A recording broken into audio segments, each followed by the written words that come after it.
Imagine standing before the world, not as a symbol of power, but as a messenger of a forgotten truth. Ibrahim Traoré stood tall, not behind military ranks or polished speeches, but behind conviction. And with a voice steady as the Sahel winds, he spoke words that would shake the world's understanding of Africa. It was a bright, bustling afternoon in Geneva.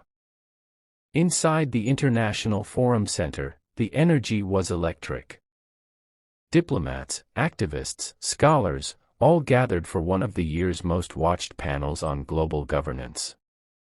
Among them, Michelle Obama, respected, articulate, and deeply admired, stepped up to the podium.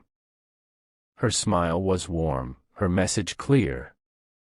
She spoke with passion about sustainable development, equity in leadership, and the need to uplift marginalized voices across continents. The crowd leaned in, nodding, clapping. And then she paused, flipped a page, and gently said a name few expected to hear in such a setting. Burkina Faso, she announced. Under the leadership of Ibrahim Traoré, we've seen remarkable action. A youth-led, revolutionary vision unlike any other on the continent. The audience murmured. But then her voice shifted. But let us also ask the hard questions. Are the people more empowered, or more controlled? Is the spirit of democracy growing, or being redirected into ideology? The room quieted. A few heads nodded, others looked on, uncertain. Around the world, social media lit up. Hashtags emerged. News cycles rolled. But back in Ouagadougou, a different atmosphere unfolded, quiet, steady, focused. President Ibrahim Traoré sat in his modest office. The sound of Michelle Obama's voice echoed through the screen. When it ended, he remained still for a long while. Then he looked to his aides and said simply, "Prepare a message.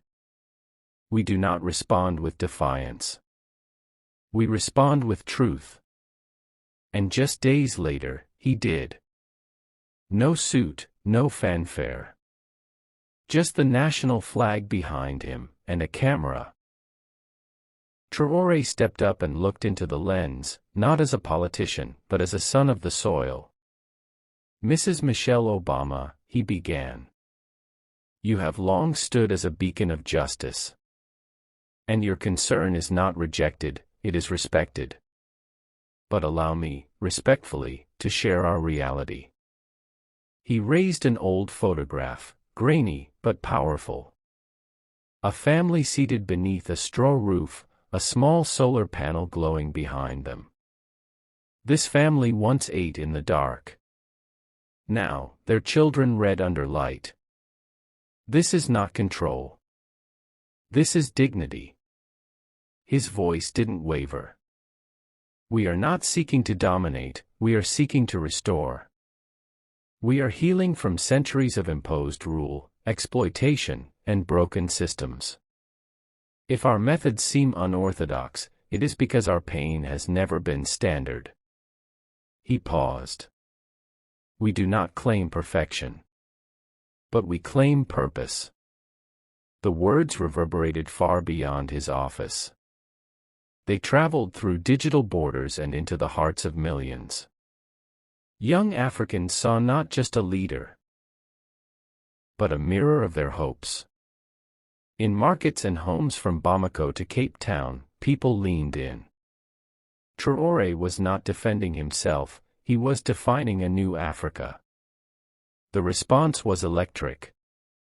In Dakar, murals appeared with the phrase, "Not control, clarity." In Nairobi, university students debated the speech line by line.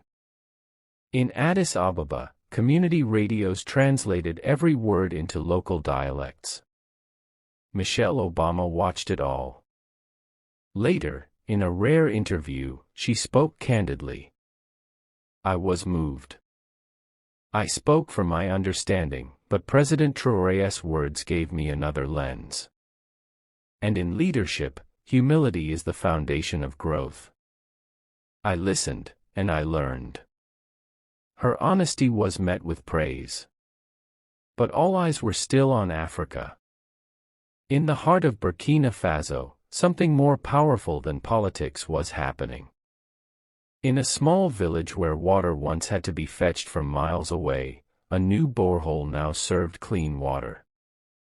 Children played nearby, their laughter filling the air. Traoré arrived quietly for an unannounced visit. A little girl ran up to him, clutching a torn piece of paper. On it was a drawing, her home, the sun, a smiling man holding a book. She looked up. "This is you," she whispered. "You brought light." He knelt, smiling softly. "The light is yours. I only helped find the switch." That exchange, simple and pure, said more than any debate or headline. Because leadership is not power, it is presence. It is service. It is being remembered not for what you build, but for what you ignite. Across the continent, a quiet revolution is rising, not just of governments, but of mindset. A belief that Africa can lead itself. That its pain does not need pity, but respect. Michelle Obama once asked the world to examine Africa carefully. Ibrahim Traoré asked the world to understand it deeply. And somewhere between those two truths, a new chapter is being written. Not by presidents or pundits alone, but by children with crayons, elders with memories, and citizens who now dare to dream out loud. Because in the end, the most powerful speech isn't always the loudest, it's the one that finally gets heard.